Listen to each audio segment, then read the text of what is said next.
자, 문제 1번부터 풀이 시작하도록 하겠습니다. 자, 1번 문제에는 유형자산에 대한 교환 문제가 출제가 됐는데 이 교환은 우리가 자주 다루고 있는 영역이었잖아요. 그렇죠? 자, 유형자산에 대해서 첫 번째 상호 교환이 발생을 했고요. 항상 교환이 발생한다면 가장 먼저 여러분들 뭐부터 따져보셔야 된다? 상업적 실질이 존재를 하느냐 그렇지 않느냐 이것부터 따져보셔야 된다고 말씀드렸어요. 그래서 이 교환 거래는 상업적 실질이 존재를 합니다. 자, 그러면 상업적 실질이 존재를 할 때는 우리가 찾아야 될 게 뭔지를 명확하게 여러분들 갖고 가셔야 되는 거지. 우리가 찾아야 될 건 뭡니까? 교환을 통해서 취득한 자산의 취득원가 결정하는 것이 우리의 목적이죠. 그래서 1순위 뭘 적용하시면 되고요. 제공한 대가의 공정가치. 그걸 모를 경우는 2순위 취득한 자산의 공정가치. 모를 경우에는 제공한 자산의 장부금액으로 처리를 해주시면 되겠죠. 때에 따라서는 취득한 거 그리고 제공한 거 모두에 대한 공정가치 자료가 나올 수가 있어요. 그때는 우선순위는 보다 명확한 게 우선순위가 되겠습니다. 그래서 지금 제시된 자료에서는 세무의 건물에 대한 공정가치가 한국의 기계장치에 대한 공정가치보다 더 명백하다라는 자료가 분명히 제시가 됐어요. 자, 찾아야 될 항목입니다. 찾아야 될 항목은 세무 항목이 교환 시점에 인식할 유형자산 처분손익입니다. 언제요? 교환 회계 처리를 했을 때 그때 처분손익을 계산하는 것이 우리의 목적이 되겠습니다. 그럼 첫 번째 여러분들이 보고 가셔야 될 사항이 세무는 건물을 주고요. 그리고 한국은 기계장치를 줬어요. 덧붙여서 현금이 왔다 갔다 했단 말이에요. 그렇죠? 누가 줬는지 누가 받았는지 꼭 여러분들 확인해 주시면 되겠습니다. 자, 세무의 건물 장부 금액이 있네요. 510만 원에서 150만 원을 차감을 해서 장부 금액은 지금 현재 360만 원만큼이 나올 거고요. 한국의 기계장치 장부 금액은 400만 원에서 60만 원 차감, 장부 금액은 340만 원만큼 이렇게 나왔을 거예요. 자, 여기서 이제 문제풀이를 해보도록 합시다. 자, 첫 번째입니다. 자, 주식회사 세무 입장에서의 회계 처리 이렇게 보시면 되겠죠. 자, 뭘 주고 뭘 받았는지 확인해 주시기 바랍니다. 내가 받은 것은 기본적으로 상대방 한국으로부터 기계장치 받았고요. 그리고 준 것은 내가 갖고 있는 건물을 줬죠. 그리고 추가적으로 현금 왔다 갔다 하는 거 확인하셔야 된다고 말씀드렸습니다. 그 현금은 주식회사 세무 입장에선 받은 거에 준 거예요. 받은 거죠. 그럼 모양새 이렇게 만들어 두시고 반면 상대방인 주식회사 한국의 경우에는 모양새가 반대가 되겠죠. 기계장치와 현금을 주고요. 그리고 건물을 취득 이런 모양새가 될 겁니다. 그럼 우리가 찾아주셔야 될 사항이 뭐가 된다고요? 여기서 나타나는 취득 원가를 결정을 해주시는 것이다 라고 말씀드렸어요. 자, 취득 원가를 다음과 같이 이렇게 결정을 할 겁니다. 자, 그럼 세무 입장에서는 자, 상업적 실질이 있습니다. 자, 1순위가 적용됩니까? 2순위가 적용됩니까? 건물에 대한 공정가치가 더 명확하다라고 했으니까 얘는 1순위 적용 대상이 되는 거고요. 반면에 한국 입장에서는 반대가 되겠죠. 얘는 2순위 적용 대상이 되는 거였습니다. 자, 없어지는 금액은 장부금액 없애주시면 되겠죠. 좀 전 건물에 대한 장부금액은 360만 원만큼이었고요. 그리고 한국의 경우에는 기계장치 장부금액은 340만 원만큼 이렇게 되겠습니다. 그리고 현금은 말 그대로 현금 자체가 장부금액이죠. 자, 이런 모양새 만들어 주시고 취득원가 결정입니다. 세무 입장에서 1순위 뭐가 된다고요? 준 것은 건물을 준 거죠. 그럼 건물에 대한 공정가치가 제시가 됐었잖아요. 380입니다. 즉 전체 취득원가 합계 금액이 380만 원이 된다는 얘기예요. 자, 반면에 주식회사 한국의 경우에는 2순위니까 취득한 자산의 공정가치죠. 취득을 건물을 했네요. 건물에 대한 공정가치 380만 원 이걸로 결정이 된다는 얘기였어요. 그래서 한국의 경우에는 취득한 게 건물밖에 없으니까 건물에 대한 취득원가는 그대로 380만 원을 결정이 되겠죠. 반면 세무의 경우에는 기계장치하고 현금 전체에 대한 취득원가가 380이 나왔단 말이에요. 이 중에서 현금은 말 그대로 현금이니까 현금에 대한 취득원가는 그냥 받은 현금 40만 원을 결정이 될 것이고 380만 원 중에서 나머지 금액인 340만 원만큼이 기계장치의 취득원가가 될 겁니다. 물론 우리 문제에서는 취득원가를 결정하는 것이 아니고 이 과정에서 발생하는 교환을 통한 처분손익을 계산하는 것이 우리 목적이죠.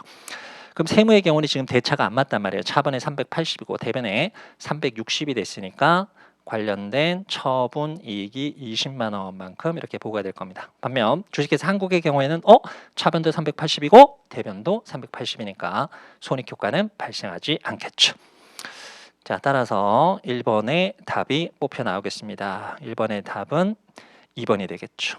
네, 이런 식으로 이제 접근을 해주시면 되겠습니다. 자, 두 번째.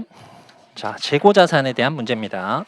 재고자산 문제도 기본적으로 재고자산에서 자주 출제되는 테마 몇 가지가 있다라고 말씀드렸죠. 일단은 첫 번째 저가법을 포함한 원가 배분 문제가 나타날 수가 있고, 또 한 가지가 소매제고법, 그리고 마지막 한 가지가 컷오프 테스트, 기말재고 포함 여부의 결정입니다. 그러니까 기말재고 포함 여부의 결정과 관련된 사항입니다. 자, 확인합시다. 자, 일단 12월 31일에 창고에 보관 중인 재고자산은 5만 원만큼 있다. 자, 재고자산에 대해서 아무 말이 없이 5만 원만큼 있다는 얘기는 당연히 원가 금액을 얘기를 합니다. 자, 엑셀 말인지 재고자산 관련 자료가 다음과 같을 때 엑셀 1년 말 세무의 재무상태표에 보고될 재고자산 올바른 금액을 계산하십시오. 감모도 없고 평가도 존재하지 않는답니다. 자, 총 5가지가 있죠. 자, 거래처 A로부터 FOB 선적지 인도 조건으로 매입한 원가 4만 원의 상품이 현재 운송 중에 있다. 이건 그러면 창고에 없다라는 얘기예요. 그렇죠? 대신 창고에 없다라고 할지라도 나의 재고자산에 해당하는 것은 항상 내가 통제하고 있으면 되는 거죠. 항상 회계는 형식, 물리적 위치보다는 실질이 중요한 거죠. 그래서 내가 자산으로 보고한다는 얘기는 내가 자산으로 보고할 만큼 통제할 수 있느냐 없느냐, 여기서 결정이 될 겁니다. 자, 선적지 조건이었고요. 자, 또 한 가지 보셔야 될 사항이 매입인지 판매인지도 보시자라고 말씀드렸죠. 그럼 매입 중인데 선적지 조건이에요. 그럼 통지는 언제 갖게 된다고요? 선적되자마자 내 창고에 들어오지 않더라도 나의 재고자산이 되는 거죠. 그래서 기본적으로 첫 번째 4만 원만큼의 원가를 가산 처리를 해주셔야 되고, 두 번째, 거래처 B에게 FOB 도착 진도 기준으로 원가 2만 원의 상품을 판매했답니다. 자, 역시 두 가지 보셔야 됩니다. FOB 도착지 기준이고 판매와 관련된 사항이었어요. 그럼 상대방한테 판매니까 상대방한테 통제는 언제 넘어간다? 도착해야 넘어간다. 근데 도착하기 전까지는 여전히 내가 통제하는 자산이 되겠죠. 운송 중이다라는 자료 있었으니까 역시 나의 재고자산에 포함되는 금액이 2만 원만큼 더 늘어나게 되겠습니다. 자, 세 번째, 위탁 판매 계약이 체결된 수탁자 C에게 적성하는 원가 2만 원의 상품 중 40%가 판매되었다. 위탁 판매 계약이잖아요. 적성품이라고 얘기를 할 거고, 적성품의 경우에는 누구의 자산입니까? 항상 위탁자의 자산입니다. 언제 매출이 인식돼서 통제가 넘어간다? 최종 소비자에게 인도가 발생을 했을 때, 그때 나타나겠죠. 그래서 원가 2만 원의 금액이 있긴 있어요. 이 중에서 40%가 판매가 됐으니까 40%는 이전이 됐다는 얘기겠죠. 그러면 나의 재고자산에 포함되는 금액은 이 중에서 나머지 60%와 관련된 사항이 되겠습니다. 그래서 12,000원만큼은 가산 처리를 해주시면 되고요. 자, 고객에게 인도한 시송품의 원가, 시송품이 있었어요. 자, 시송품은 통제가 언제 상대방한테 넘어간다? 상대방이 매입 의사를 표시를 했을 때입니다. 그 전까지는 내가 통제하는 자산이죠. 자, 이 중 20%에 대해서 매입 의사를 통보받았다라고 돼 있어요. 그러면 원가 기준으로 3만 원인데 20%가 통제가 넘어간 거니까 나머지 80%는 여전히 내가 통제하는 자산이 되겠죠. 그러면 24,000원의 금액이 나오겠습니다. 자, 마지막입니다. 거래처 D에게 원가 10,000원의 상품을 12,000원에 판매하고 2개월 후 이를 13,000원에 재구매하기로 약정을 하였다. 이런 것들은 이제 재구매 약정이 되는 거죠. 그렇죠? 자, 아무 말이 없는 재화의 판매가 있었다. 재화를 인도했다라고 한다면 판매 또는 인도 시점에 통제가 넘어갔다라고 간주를 해 주시면 되겠죠. 다만 지금처럼 명확하게 재구매하기로 약정이 됐다라고 한다면 실제 인도 시점 또는 판매 시점에 통제가 이전되지 않았을 수도 있다. 이걸 추가적으로 고려를 하셔야 되겠죠. 참고 이 내용은 우리 수익기준서의 내용이죠. 수익기준서에 재구매 약정이 발생을 했습니다. 재구매 약정과 관련된 형태는 기업의 선도도 있고요. 기업의 콜옵션도 있고, 그리고 고객의 풋옵션 형태도 나타나죠. 그 중에서 우리 문제에서는 뭡니까? 재구매하기로 약정을 했다라는 사항이니까 다시 사회될 의무가 있는 기업의 선도가 있는 거죠. 그래서 기업의 선도가 있으면 절대 판매 시점에 수익 인식되진 않아요. 자, 회계 처리는 두 가지 방식으로 쪼개지게 될 겁니다. 제가 수업 시간에 어떻게 말씀드렸어요? 순현금 흐름을 기준으로 해서 순현금 흐름이 마이너스가 나타난다면 결과적으로는 이자 붙여서 갚는 것이다. 그는 금융약정으로 처리를 하시면 되고, 자, 반면에 순현금 흐름이 플러스가 됐다라고 한다면 사실 사용료 붙여서 받아오는 것이다. 얘를 리스로서 회계 처리하시면 된다고 말씀드렸어요. 그래서 실제 회계 처리는 12만 원만큼 나한테 돈이 들어온 금액이 있고요. 12만 원 들어온 금액도 있고 13,000원만큼 나중에 빠져나가는 금액도 있으니까 순현금으로 하면 마이너스가 되겠죠. 금융약정으로 처리가 되겠습니다. 뭐가 됐든지 간에 얘는 판매 시점에 수익이 인식되는 거래는 아니니까 원가 10,000원만큼을 가산 처리를 해주시면 되겠죠. 자, 최초 금액 5만 원에서 첫 번째 4만 원 가산하시고, 두 번째 2만 원 가산하시고, 세 번째 12,000원 가산하시고, 네 번째 24,000원 가산하시고, 마지막 10,000원만큼 가산 처리하신다면 최종적인 금액은 156,000원이 답이 되겠습니다. 자, 그리고 3번 사항이네요. 자, 3번 사항은 역시 이런 부분은 이제 다뤄보신 분들은 접근을 하실 수가 있는데 이런 부분을 다뤄보지 않은 분들이 이게 무슨 얘기야라고 얘기를 할 수밖에 없죠. 그래서 제가 아마 재무 비율과 관련된 사항 중에서 여러분들이 몇 가지 항목, 전체 재무 비율을 다 가져갈 수는 없다. 그 중에서 몇 가지 항목들은 자주 출제가 되는 거니까 꼭 가져가셔야 되는 몇 가지가 있다. 자, 대표적으로 부채 비율. 부채 비율은 총 자본 그리고 분자의 총 부채 이렇게 두고 계산하시면 되죠. 그리고 또 한 가지는 유동 비율, 유동 부채, 유동 자산의 비율을 얘기를 하는 거고, 마지막 한 가지가 뭐였다고 말씀드렸어요. 이게 재고 자산 회전율 그리고 매출 채권 회전율과 관련된 사항은 여러분들 가져가십시오라고 말씀드렸었죠. 자, 거기에 대한 문제입니다. 자, 도소매합을 영위하는 세무의 재고자산과 관련된 자료가 다음과 같을 때 재고자산 회전율은 어떻게 될 것이냐, 이걸 찾아내는 문제였습니다.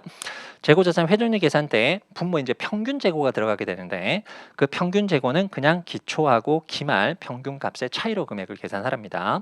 이런 표현이 나온 이유가 때에 따라서는 그냥 매 월말 금액들의 평균값을 이용할 수도 있거든요. 그때는 12분의 이렇게 계산하셔야 되고, 때에 따라서는 분기 단위로 재고자산 금액을 평균치를 계산할 수도 있어요. 그때는 4분의 이렇게 계산하셔야 되는데, 지금 문제는 단순히 기초하고 기말이니까 그냥 나누기 2로 계산하시면 된다는 얘기예요.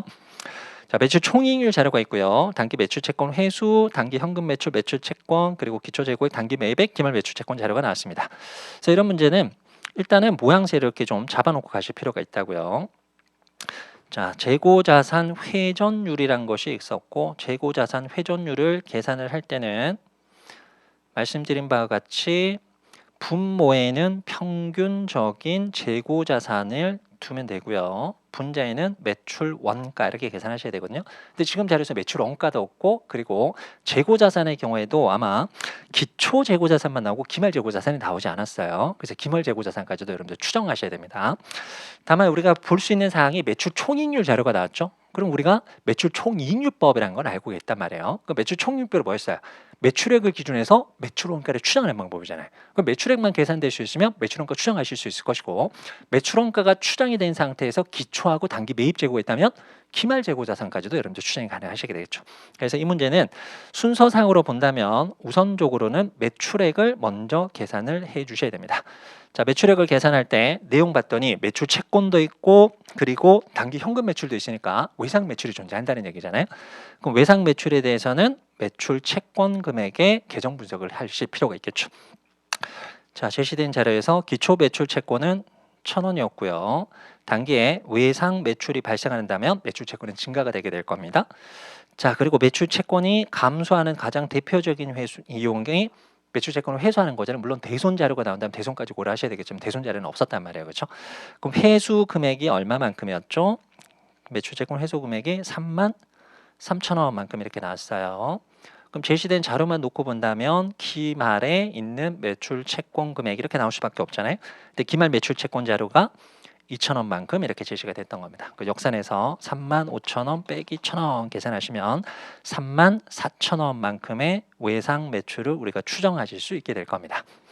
자, 그러면 전체 매출 금액은 어떻게 계산될 수가 있다고요? 현금 매출이 11,000원만큼 있었고요.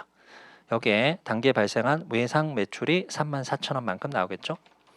자, 따라서 매출 금액은 총 45,000원의 금액이 계산될 겁니다. 여기서 우리가 매출 총이익률 자료 30%를 이용을 하시는 거죠. 자, 그러면 매출 원가는 45,000원에 30%를 뺀 나머지 70%가 매출 원가가 된다는 얘기죠. 45,000원 곱하기 70% 계산하시면 31,500원이다. 이렇게 계산하실 수가 있을 겁니다. 자, 그럼 매출 원가 추정이 됐으니까 이제 재고자산 계정을 분석을 하시면 되겠네요. 자, 재고자산에 대해서 기초 재고자산 원가가 제시가 됐었죠. 7,050만큼 있었고요. 그리고 단기 매입액 자료도 제시가 됐었어요. 3만 원만큼 제시가 됐었습니다.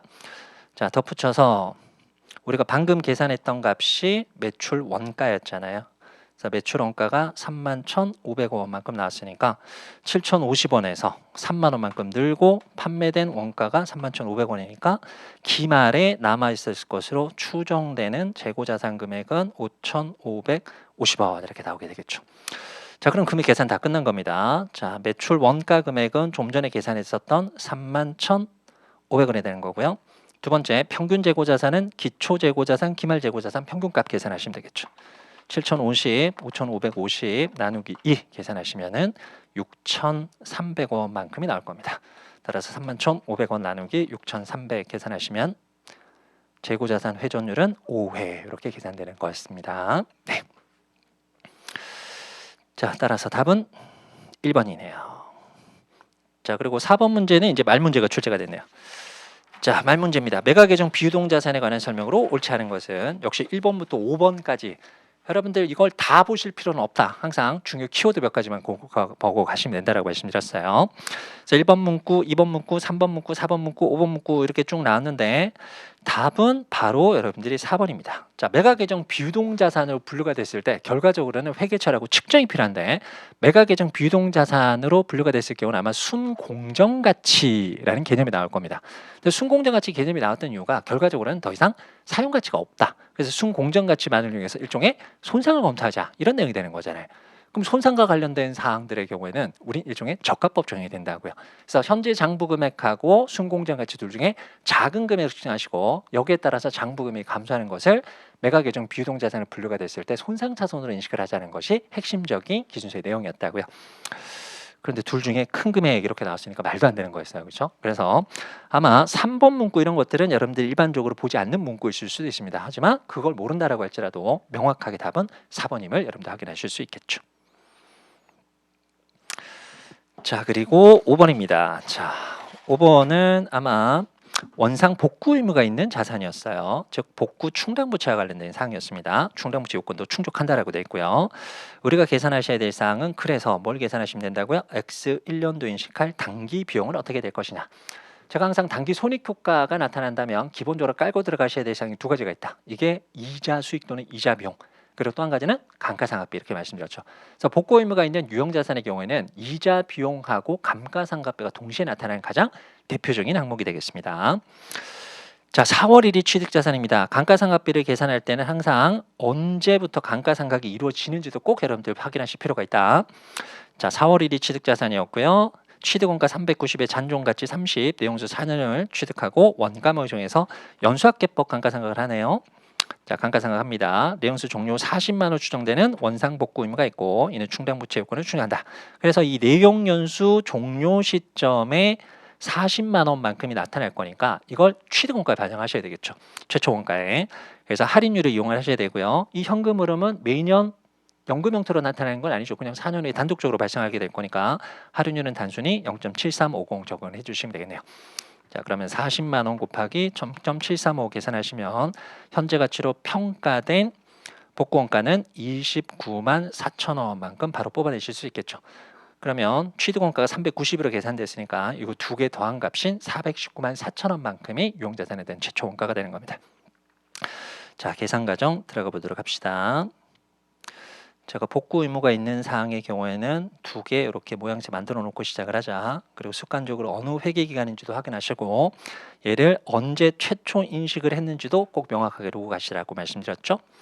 자, 유형자산 나타나게 될 거고요. 복구 의무가 있는 복구 충당부채 이렇게 나올 겁니다. 자, 복구 충당부채 금액이 좀 전에 계산됐던 금액이 29만 4천 원만큼이었고요. 유형자산은 이 부분까지 고려하셔서 4194 빵빵빵 이렇게 되는 거죠.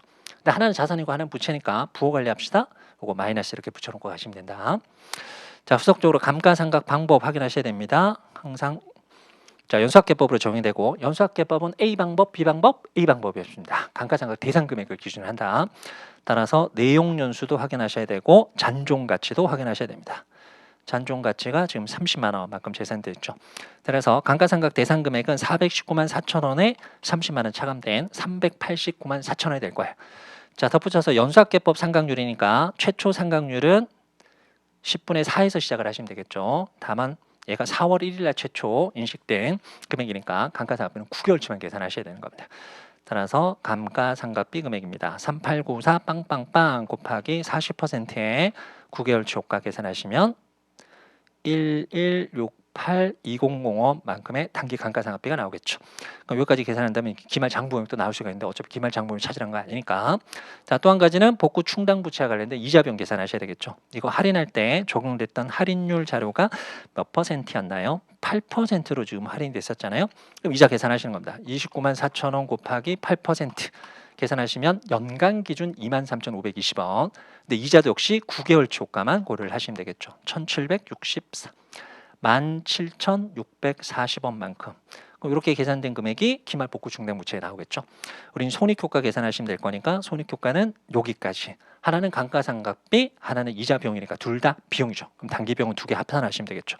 1168200원에 17,640원까지 계산을 해주시면 되겠네요. 따라서 답은 118만 5,840원만큼의 비용 효과가 나타나게 되겠습니다. 답은 2번 이렇게 뽑혀나오는 거였어요.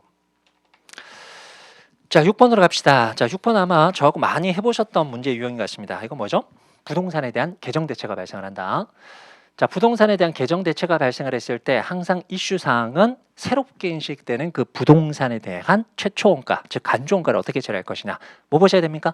투자부동산에 대해서 원가 모형이 적용되느냐 아니면 공정가치 모형이 적용되느냐. 투자부동산에 대해서 원가 모형이 적용된다면 개정 대체되는 장부 금액이 그냥 간주원가가 되는 거죠. 따라서 얘는 대차 차익이 발생하지 않죠. 반면 투자부동산에 대해서 공정가치 모형이 적용된다면 그 개정 대체일 현재 부동산에 대한 공정가치가 간주원가가 되는 거예요. 그래서 없어지는 장부 금액하고 새롭게 인식되는 공정가치 차이가 발생하고 이 차손익에 대한 처리 문제가 발생을 한다. 자, 차손익은 기본적으로 이건 상업적 실질이 있는 교환 모형을 적용한다고 말씀드렸어요. 그래서 차손익은 우리 문제 1번처럼 기본적으로는 단기손익으로 처리가 되는 거지만 유일하게 여러분들 예외상으로 고려하셔야 될 사항이 만약 유형자산이었던 부동산이 공정가치 모형이 적용된 투자부동산이 된다고 한다면 이 경우는 손익 조정 문제가 발생을 할 수가 있다. 그래서 그때 발생하는 차손익에 해당했던 부분은 재평가 손익으로 처리하자라는 거죠. 그게 아니다라고 한다면 공정가치 모형이 적용되는 투자부동산에 대한 개정대체가 발생을 한다면 항상 단기손익 효과가 발생하는 거였습니다. 자, 그럼 봐요. 자, 문제 분석을 한다면 얘가 최초는 임대 시세 차익 목적이었잖아요. 그럼 얘는 공정가치 모형이죠. 투자부동산이 되는 거고요. 후속적으로 용도를 영업용 건물로 바꿨답니다. 그럼 이걸 유형자산으로 바뀌는 게 되는 거죠. 그래서 얘는 그냥 투자부동산이 유형자산으로 바뀌고 있는 사항입니다. 투자부동산에 대해서 무슨 모형을 적용했는지 봤더니 투자부동산은 공정가치 모형으로 평가하고 있답니다. 그러면 간주원가는 공정가치가 된다.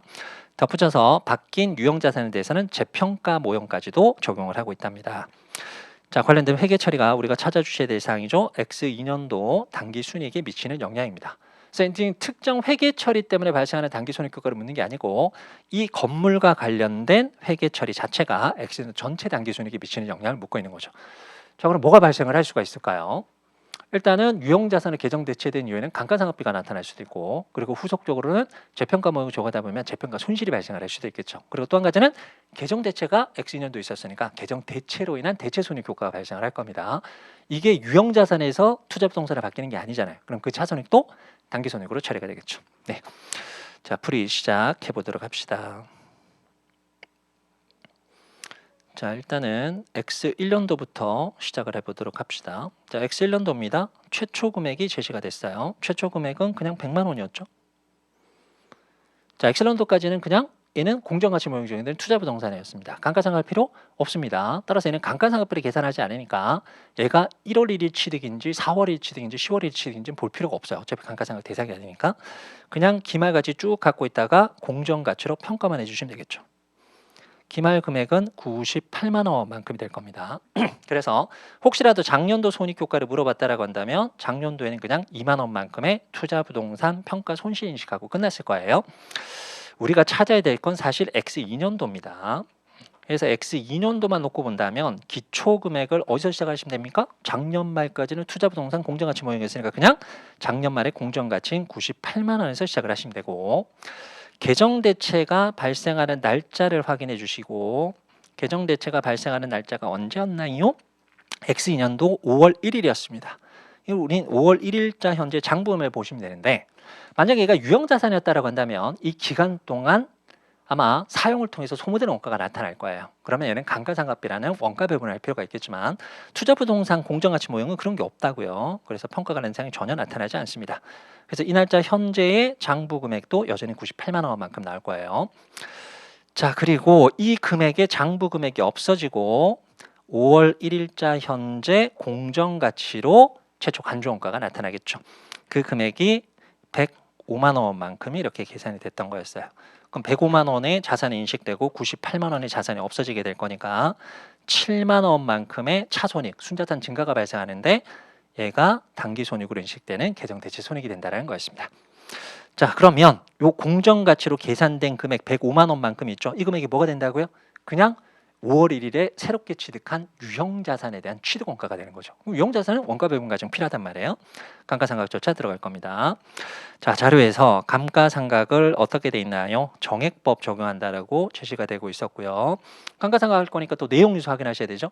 항상 제가 내용연수가 제시되는 형태의 유형이 두 가지가 있다고 말씀드렸죠. 어떤 경우에는 최초 인식될 때부터 내용연수 이 자료가 나오는 경우가 있다.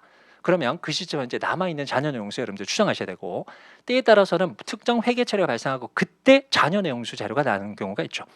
우리 문제에서는 5월 1일에 얘를 계정 대체를 했을 때 잔존내용수 자료가 제시가 됐던 겁니다. 자, 따라서 내용연수는 이 날짜부터 앞으로 20년 동안 적용이 됩니다. 잔존가치는 없다라고 돼 있죠. 정액법이니까 얘는 A 방법 적용될 겁니다. 그러면 감가상각비 당기분 계산을 해주시면 돼요. 자, 감가상각비 당기분 계산 한번 해보도록 합시다. 자, 105만 원에 대해서 20년 동안 감가상각 한다면 연간 감가상각비가 52,500원 나오겠죠. 이 중에서 X2년도 감가상각은 5월 1일부터 제공될 거니까 8개월치에 해당했던 감가상각비 계산하시면 되겠습니다. 35,000원만큼 나오겠네요. 그럼 105만 원, 35,000원 차이, 기말 장부 금액이 요만큼이 나올 거고요. 만약에 얘가 원가 모형 적용했으면 여기서 멈춰 주시면 되겠죠. 근데 재평가 모형이 적용될 거니까 재평가 관련된 손익 효과도 같이 분석이 필요하게 되겠습니다. 그래서 공정가치부터 확인을 하자고요. 기말 공정가치입니다. 얼마였나요? 99만 원만큼 이렇게 나온 거죠. 그럼 이거 해석한다면 이런 얘기잖아요. 5월 1일에 101만 5천 원 주고 취득한 유형자산을 최초 재평가를 했더니 장부 금액이 줄었더라. 최초 재평가인데 장부금이 줄어든다라고 한다면 재평가 손실만 나오게 되겠죠. 99만 원의 차이 2만 5천 원만큼의 재평가 손실이 발생을 하게 되는 겁니다. 자, X2년도의 단기 손익 영향입니다. 자, 첫 번째 여기서 7만 원만큼 계정대체 손익이 있고요. 감가상각비를 통해서 3만 5천 원 마이너스 효과도 있고 재평가를 통해서 손실 상당히 2만 5천 원 더 나오겠죠. 7만 원 빼기 3만 5천 원 빼기 2만 5천 원 손익 효과는 플러스 만 원의 효과가 나타나겠습니다. 답은 플러스 만원. 네, 6번이었습니다. 자, 7번입니다. 자, 7번 문제는 생물자산에 대한 이론적 문제가 나왔는데 쉽지 않았을 것 같아요. 자, 옳지 않은 것은 찾는 겁니다.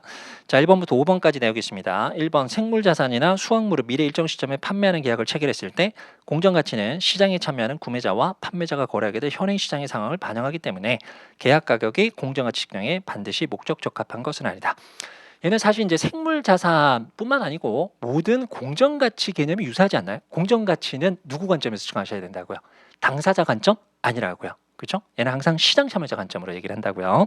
그래서 지금 단순히 계약된 금액이 있답니다. 얼마만큼 주고받기로 했던 금액. 이게 반드시 공정가치다라고 얘기를 할 수는 없죠. 물론 정상적인 상황에서는 거래되는 금액은 공정가치를 간주가 될 수는 있지만 반드시 그러다고 얘기를 할 수는 없을 것이다. 네. 자, 두 번째, 생물자산의 공정가치에서 처분부대원가를 뺀 금액, 우리가 흔히 순공정가치라고 얘기를 하죠. 산정할 때 추정 매각부대원가를 차감하기 때문에 생물자산의 최초인 시점에 손실이 발생할 수도 있다. 이거 당연할 거 아닐까요? 공정가치 제초가 10원인데 처분부대원가가 100원으로 추정될 수도 있을 거 아니에요. 그럼 마이너스 효과가 나타날 수도 있겠죠. 3번입니다. 당해 자산에 대한 자금 조달 또는 수확 후 생물자산의 복구 관련 현금 흐름은 생물자산의 원가에 포함된다는 건데 답은 3번이었던 것 같아요. 우리가 복구와 관련된 얘기를 할 때 항상 여러분들 유의하셔야 될 게, 우리가 조금 전에서도 복구와 관련된 문제를 풀어보긴 했지만 복구라는 표현이 나온다면 무조건 내가 부채를 인식하셔야 된다. 그래서 할당됐던 자산의 장부에 반영하셔야 된다. 이렇게 생각하시면 안 돼요. 그렇죠, 여러분들? 예를 들어서 내가 특정 자산을 취득을 했는데 이 자산을 5년 후에 철거할 예정이고 그때 예상되는 금액이 한 10만 원만큼 유출이 발생할 것으로 보여요. 그런데 지금 현재 그걸 반드시 해야 되는 의무가 있다고 한다면 그 사후 처리 부채와 관련된 사항은 현재 충당부채 인식하시는 게 타당하겠지만, 만약에 그냥 2년 후에 얘를 철거하면서 그만큼 쓸까라고 예상하는 수준, 즉 현재 법적 의무 또는 의지 의무가 없다고 한다면 부채는 나타나지 않는단 말이에요. 그럼 이 문구에서는 생물자산의 복구 관련 현금 흐름이라고만 나왔지 복구 의무가 있다라는 표현은 안 나왔단 말이에요. 그래서 결과적으로는 3번에 해당했던 부분은 자산원가에 포함되지 않는다.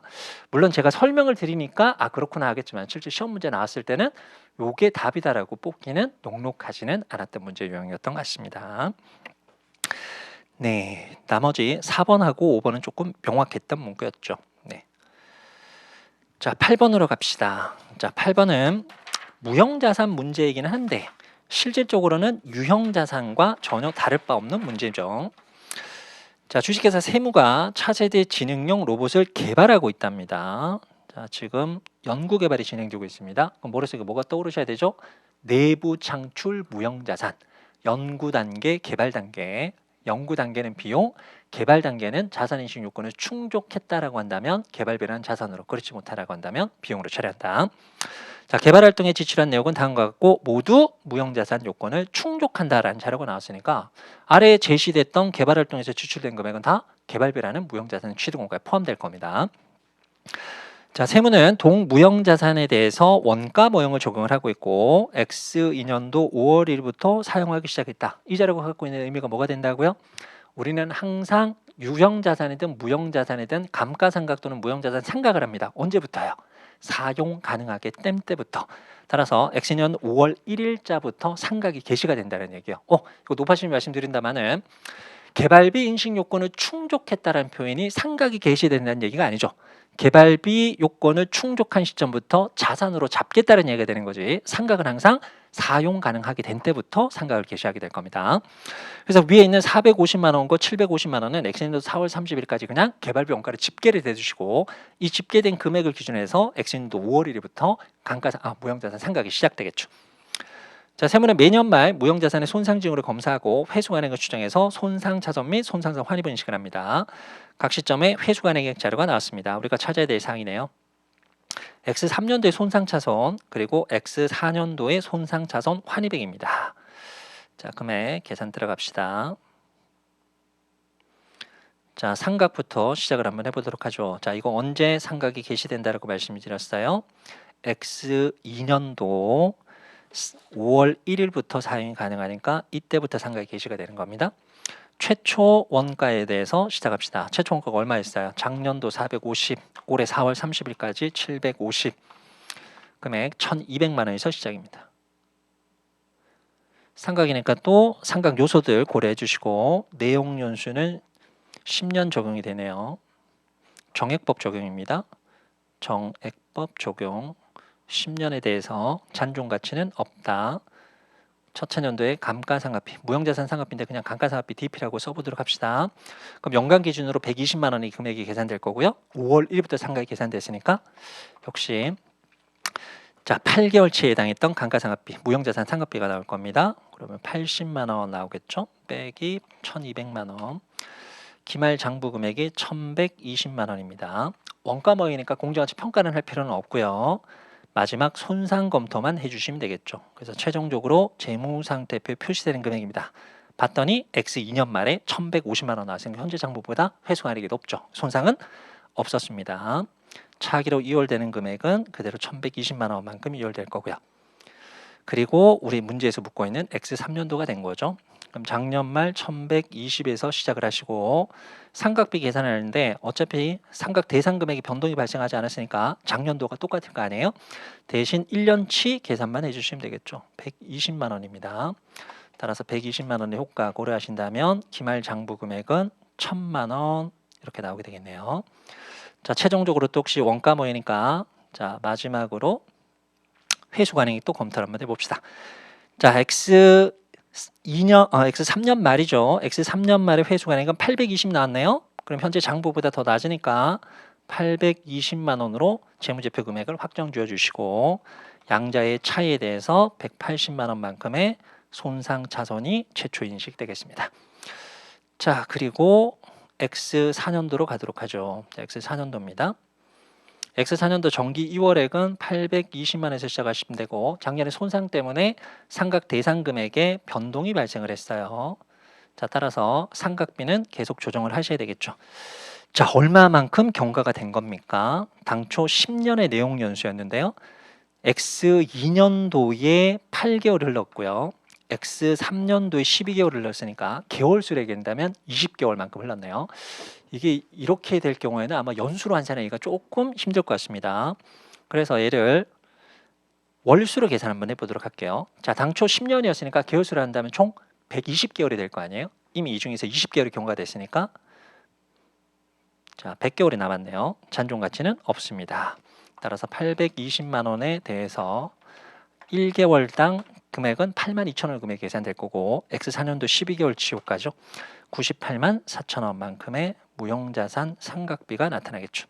빼기 820만 원 계산하시면 상각 후 장부 금액이 이렇게 계산될 겁니다. 원가 모형입니다. 역시 또 손상 고려를 해주시면 되겠죠. 자, 손상 고려하고 X 4년 말의 금액을 봤더니 얘가 얼마라고요? 890만 원만큼 나왔답니다. 그럼 장부금이 증가가 됐네요. 환입이 발생합니다. 다만 원가 모형이니까 항상 한도 금액을 고려하셔야 되겠죠. 한도 금액은 손상이 없었다면 현재 장부금이 얼마가 됐을 것이냐. 손상이 없었다면 작년 말로 유월된 금액이 그대로 1,000만 원이었을 거 아니에요. 그리고 감가상각비도 똑같이 1,220만 원만큼 인식이 됐을 거예요.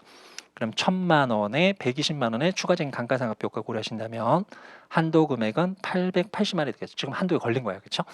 따라서 재무상태표 금액은 880만 원이 되겠습니다.